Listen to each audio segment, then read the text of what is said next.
আমাৰ কেশৱ মহন্ত ডাঙৰীয়ে স্পষ্ট কৰি দিছে কাৰণ যেতিয়া ৰাইজৰ আৰু হয় কথাটো এইটো আমি অস্বীকাৰ নকৰোঁ যে এটা কথা হ'ল ডুপ্লিকেচি ৰিপিটেশ্যন 15,000 টকাটো যেতিয়া হ'ল লগে লগে চৰকাৰীভাৱে এই অনুদানটো বন্ধ কৰা হ'ল আৰু 30 তাৰিখলৈকে যিহেতু বানাক্ৰান্তসকলৰ প্ৰকৃত যিটো জৰীপ হ'ব এই জৰীপ হোৱাৰ লগে লগে স্পষ্ট হৈ পৰিব যে সেই 15,000 টকা পোৱা কোন যোগ্য আৰু কোন অযোগ্য আৰু যিসকলে নাপাবলগীয়া ব্যক্তি কোনে কোনে পালে এতিয়া যেতিয়ালৈকে জৰীপটো সম্পূৰ্ণ নহয় তেতিয়ালৈকে কথাষাৰ আজি তাৰিখত কৈ দিয়াটো উচিত নহয় যেনেকৈ কালি ডিসি আমাৰ শিৱসাগৰ জিলা আয়ুক্তৰ কাৰ্যালয়ত যি এক অনাহত পৰিস্থিতি সৃষ্টি হ'ল আমি সামাজিক মাধ্যমত বা বিভিন্ন সংবাদ মাধ্যমত দেখিছোঁ আৰু গোটেই বিষয়টোক লৈ অখিল গগৈ ডাঙৰীয়ায়ো নিজকে তেওঁ যেন এজন জনপ্ৰতিনিধি এই কথাটো পাহৰি নিজকে এজন আন্দোলনকাৰী পূৰ্বৰ চৰিত্ৰৰ দৰে যি ধৰণে নিজকে সজাব বিচাৰিছে সেয়াও গৰিহণাযোগ্য কাৰণ তেখেতে সেই ভিডিঅ'টোতে স্পষ্ট হৈ আছে যে তেওঁ জিলা আয়ুক্তৰ কাৰ্যালয়ৰ ভিতৰত কৈছে যে সমষ্টিত তেওঁৰ 46,000 বান আক্ৰান্ত 46,000 মানুহৰ প্লাইট হৈ আছে বুলি তেওঁ ডিসি জিলা আয়ুক্তৰ কাৰ্যালয়ত তেখেতে ব্যক্ত কৰিছে টেবুল ঢকিয়াই আৰু বাহিৰত আহি সংবাদ মাধ্যমক যেতিয়া তেওঁ সম্বোধন কৰিছে তাত কৈছে যে 37,000 ফেমিলিজ গতিকে তাতে 9,000 ফেমিলিজৰ এটা ডিফাৰেন্স আহি গৈছে অৰ্থাৎ ইয়াত ডুপ্লিকেচি হৈছে অখিল গগৈৰ বক্তব্যতে সেই কথাটো প্ৰমাণ হৈছে আৰু কালি যি ধৰণে এক তেখেতে এগৰাকী জনপ্ৰতিনিধি হিচাপে জিলা আয়ুক্তক জবাবদিহি কৰাৰ এক তেওঁ নিশ্চয় অধিকাৰ আছে কিন্তু যিটো ভংগী মাৰে তেওঁ দলীয় কাৰ্যকৰ্তা লৈ পিছফালৰ পৰা মোবাইলেৰে ৰেকৰ্ডিং কৰি এগৰাকী জিলা আয়ুক্তক অপদস্থ কৰিছে সেয়াও গৰিহণাযোগ্য কাৰণ ভাৰতবৰ্ষৰ গণতন্ত্ৰত আমি তেওঁলোকক আমি জিলা আয়ুক্ত বা আমি আমোলাতন্ত্ৰক বাদ দি কেতিয়াও এটা প্ৰশাসন চলিব নোৱাৰে তেওঁলোককো বিশ্বাসত আমি সমানে লৈ আগবাঢ়িব লাগিব জনপ্ৰতিনিধিয়ে এই বিষয়টোতো দায়বদ্ধ হোৱাটো উচিত এটা কথা যেহেতু মাননীয় মুখ্যমন্ত্ৰী ডাঙৰীয়াই ইতিমধ্যে স্পষ্ট কৰিছে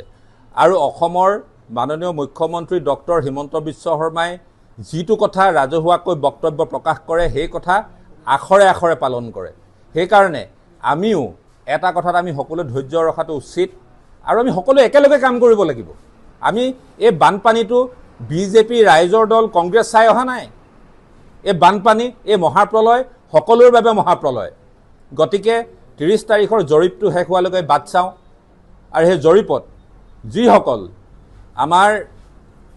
প্ৰকৃত বানাক্ৰান্ত ৰাইজ যাৰ একাউণ্টত সেই টকা সোমোৱা নাই আমি ভাৰতীয় জনতা পাৰ্টিৰ ফালৰ পৰা নিশ্চিতি দিছোঁ সকলোৱে সেই ধন পাব ধন্যবাদ বিশেষ সংবাদমেললৈ আদৰণি জনাইছোঁ আজিৰ এই সংবাদমেলত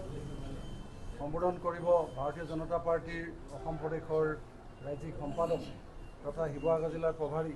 লক্ষ্য কোঁৱৰ ডাঙৰীয়াই আৰু এই সংবাদমেলত উপস্থিত আছে আমাৰ সোণাৰী সমষ্টিৰ মাননীয় বিধায়ক ৰমেশ্বৰ কোঁৱৰ ডাঙৰীয়া আমাৰ দলীয় সতীৰ্থ দীপিকা কাকতি দুৱৰী ডাঙৰীয়ানী আছে আমাৰ প্ৰণৱ চেতিয়া ডাঙৰীয়া আছে আৰু আমাৰ সাধাৰণ সম্পাদক চন্দ্ৰজিৎ বুঢ়াগোহাঁই ডাঙৰীয়া আছে তো এই সংবাদমেলৰ বিতং বিষয়খিনি আমাৰ লক্ষ্য কোঁৱৰ ডাঙৰীয়াই আপোনালোকৰ আগত উপস্থাপন কৰে নমস্কাৰ অভিভাৱক মন্ত্ৰীয়ে এটা কথা আপোনালোকৰ আগত ব্যক্তও কৰিছিলে যে আচবাবৰ এপটোত নাথাকিলেও আচবাব নষ্ট হোৱাৰ বাবদ কিমান ধনৰাশি দিয়া হ'ব ৰাজহুৱা বক্তব্য ৰাখিছে সেইমতে গোটেইখিনি হ'ব ধন্যবাদ শিৱসাগৰ জিলাৰ ভিতৰেদি যি কয়লা যায় এই কয়লা অসমৰ উৎপাদিত কয়লা নহয় এই কয়লা উৎপাদন হয় আপোনালোকে সকলো যে নাগালেণ্ডত আৰু এই বিষয়ত প্ৰমাণ সহকাৰে কাৰোবাৰ পৰা কমিশ্যন লোৱাৰ যদি প্ৰমাণ সহকাৰে আজিৰ তাৰিখত যদি অভিযোগ উত্থাপন হৈছে সেয়া ৰাইজৰ দলৰ কৰ্মীৰ বিৰুদ্ধে আমাৰ দলৰ কোনো বিধায়ক কোনো কৰ্মীৰ বিৰুদ্ধে এইবোৰ মুখৰোচক বাতৰি ইয়াৰ বাহিৰে আপোনালোকৰ হাততো আজিলৈকে কোনো ধৰণৰ তথ্য সহকাৰে কোনো প্ৰমাণ পৰিছে বুলি আমাৰ বিশ্বাস নহয় গতিকে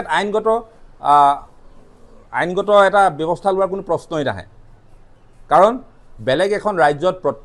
আপোনাৰ উৎপাদিত খনিজ সামগ্ৰী আমাৰ ৰাজ্যৰ ভিতৰেদি যায় এটা ফেডাৰেল ষ্ট্ৰাকচাৰ যুক্তৰাষ্ট্ৰীয় পদ্ধতিত আমাৰ ৰাজ্যই এইটো বাধা দিয়াটো কেতিয়াও সম্ভৱ নহয় গতিকে এইবোৰ মুখৰোচক যিবোৰ বাতৰি আপোনালোকে এটা কথা জানেই অখিল গগৈ ডাঙৰীয়াৰ যিটো এনাৰ্কিজম তেখেতে কোনো এটা বিষয় আপোনালোকে সেই এটা কথা মনত পেলাব যে মাননীয় মুখ্যমন্ত্ৰীহে টাডা গোচৰৰ দুটা ফাইলৰ পৰা কোনো এটা কথাই তেখেতৰ তথ্যৰ ভিত্তিত অধিষ্ঠিত নহয় গতিকে আপোনালোকলৈ এটা আহ্বান যদি আমাৰ দলৰ কোনো নেতা কৰ্মীৰ বিৰুদ্ধে যদি তথ্য সহকাৰে আপোনালোকে প্ৰমাণ আছে আমি প্ৰকাশ কৰিবলৈ আহ্বান জনালোঁ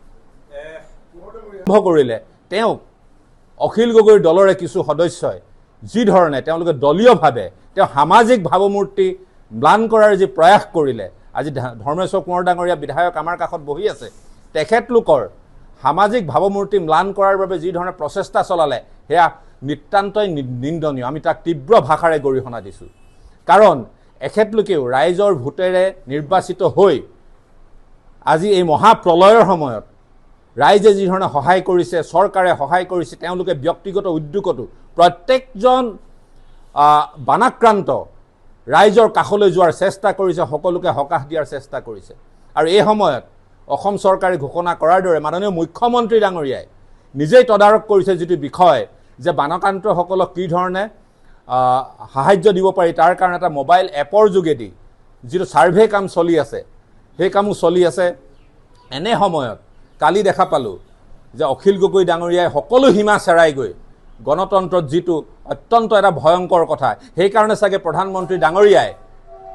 তেখেতৰ বক্তব্যটো এটা কথা কৈছিল স্বাধীনতা দিৱসৰ যে দিমাগী নক্সাল অখিল গগৈ তাকেই প্ৰতিফলন ঘটিছে কালি তেওঁ এটা বক্তব্যত কৈছে যে তেখেতে বিদ্যালয়ৰ যিটো সাহায্য পুঁজি আহিব সেই সাহায্য পুঁজিত যদি ভাৰতীয় জনতা পাৰ্টিৰ কোনোবা সদস্যই চকু দিয়ে তেতিয়াহ'লে তেওঁ পিটন দিব এইটো কেনেকুৱা ধৰণৰ গণতান্ত্ৰিক পৰিভাষা এজন জনপ্ৰতিনিধিৰ আমি তেখেতক সুধিব বিচাৰিছোঁ যে তেখেতে ইয়াৰ বাবে ক্ষমা খুজিবনে নাই ভাৰতীয় জনতা পাৰ্টিৰ এজন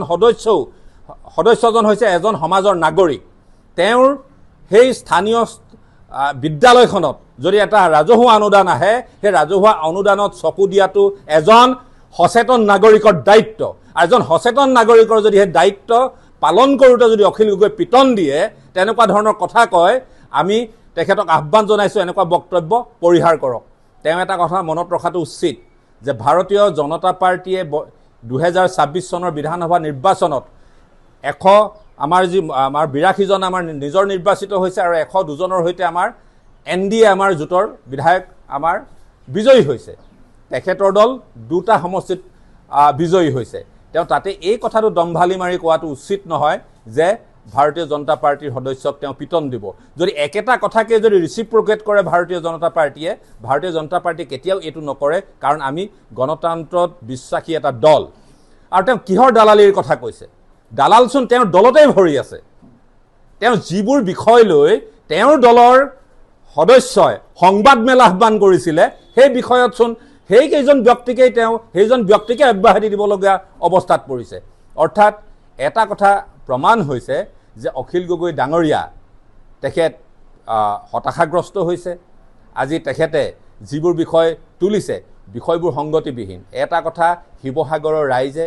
শিৱসাগৰ জিলাৰ ৰাইজে শিৱসাগৰ বিধানসভা সমষ্টিৰ ৰাইজে ভাৰতীয় জনতা পাৰ্টিৰ ডক্টৰ হিমন্ত বিশ্ব শৰ্মা নেতৃত্বাধীন চৰকাৰৰ ওপৰত বিশ্বাস ৰাখক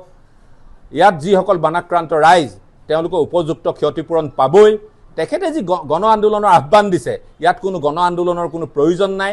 এইখন চৰকাৰৰ দিনত আন্দোলন নকৰাকৈ চৰকাৰৰ যিবোৰ সা সুবিধা পাব লাগে পাইছে আপোনালোকে এটা কথা নিশ্চয় জানে ইয়াৰ পূৰ্বে কাৰণ তেখেতৰ সংগী দল যোৱা নিৰ্বাচনত কোন কংগ্ৰেছ দল ইয়াৰ আগত কি আছিল যদি এনেকুৱা ধৰণৰ প্ৰাকৃতিক দুৰ্যোগত কোনো লোকৰ মৃত্যু হয় সেই চেকখন DC অফিচৰ পৰা আনিবলৈ যাওঁতে কেনেকুৱা ধৰণৰ অৱস্থা হয় সেই বাতৰি আপোনালোকে আগতে প্ৰকাশ কৰিছিলে আপোনালোকে সেই বাতৰি পৰিৱেশন কৰিছিল আজিৰ তাৰিখত সেই চেক আমাৰ জনপ্ৰতিনিধিয়ে গৈ আক্ৰান্ত বা সেই মৃতকসকলৰ ঘৰত গৈ দি অহাৰ পৰম্পৰা ভাৰতীয় জনতা পাৰ্টিৰ চৰকাৰত নিশ্চিত হৈছে গতিকে অখিল গগৈ ডাঙৰীয়াৰ প্ৰতি এটা আহ্বান তেখেতে কালি যি বক্তব্য প্ৰদান কৰিছে যে ভাৰতীয় জনতা পাৰ্টিৰ সদস্যক তেওঁ পিটন দিম বা শাৰীৰিকভাৱে আক্ৰমণ কৰিম বুলি যি তেখেতে এক হুংকাৰ দিছে ইয়াৰ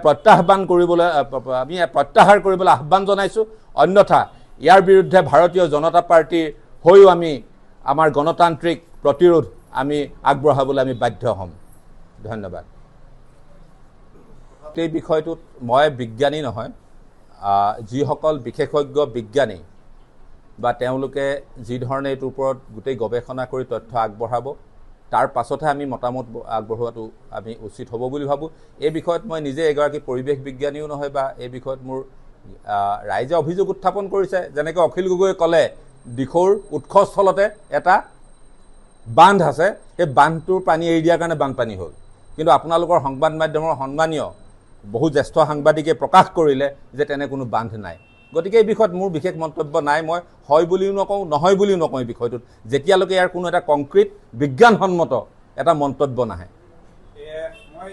শিৱসাগৰ জিলাৰ সন্মানীয় সংবাদ মাধ্যমৰ সকলো আমাৰ সাংবাদিক বন্ধুসকল, সংবাদকৰ্মীসকল, সংবাদসেৱীসকল, প্ৰথমতে যোৱা 19 জুলাইত আমাৰ এই অবিভক্ত ঐতিহাসিক শিৱসাগৰ জিলালৈ যি প্ৰলয়ংকাৰী বানপানী আহিল, সেই বানপানীত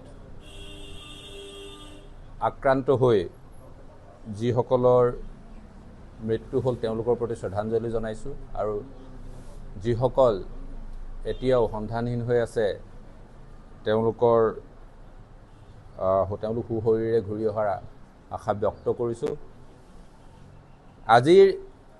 এই সংবাদমেলখন অতি জৰুৰীভাৱে এইকাৰণেই আয়োজন কৰিব লগা হ'ল যে যোৱা কেইটামান দিন ধৰি কিছু যি ৰাজনৈতিক বক্তব্য, ৰাজনৈতিক প্ৰতিক্ৰিয়াৰ সৃষ্টি হৈছে, তাৰ এক প্ৰতিক্ৰিয়া স্বৰূপেই আজি সংবাদমেলখন আয়োজন কৰা হৈছে। সংবাদমেলৰ পাতনিতেই আমি সকলো জানো যদিও আমি দুটামান কথা